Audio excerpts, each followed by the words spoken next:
ప్రధాని మోదీ విశాఖ పర్యటన నేపథ్యంలో ఏపీ ప్రభుత్వం నిర్వాహక కమిటీ ఏర్పాటు చేసింది.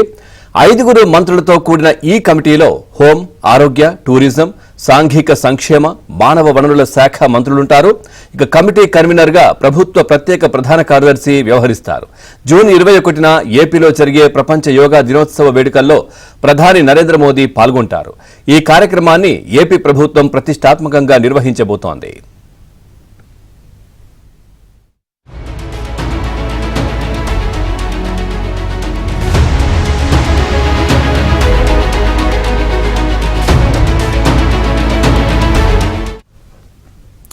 విశాఖపట్నంలో జరిగే 11వ అంతర్జాతీయ యోగా డేను రికార్డు సృష్టించేలా నిర్వహించాలని ఏపీ ప్రభుత్వం పట్టుదలతో ఉంది.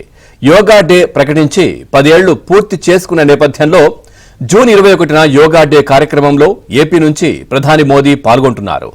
ఈ విషయాన్ని ఇప్పటికే ప్రధాని స్వయంగా ప్రకటించారు. దీంతో ఈ కార్యక్రమాన్ని చరిత్రలో నిలిచిపోయేలా చేపట్టాలని సీఎం చంద్రబాబు సూచించారు.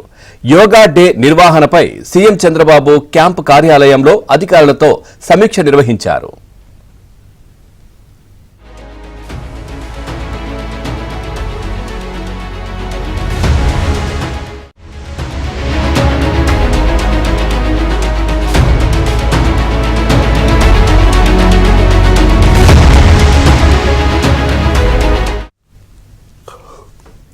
ఈ ఏడాది యోగా దినోత్సవ theme yoga for one earth one health.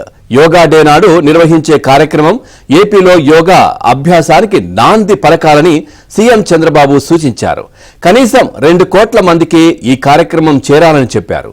Yogandhra 2025 థీమ్తో ఏపీలో ప్రచారం చేపట్టాలని, ఈ నెల 21 నుంచి జూన్ 21 వరకు యోగా మంత్ పాటించాలని అధికారులను ఆదేశించారు.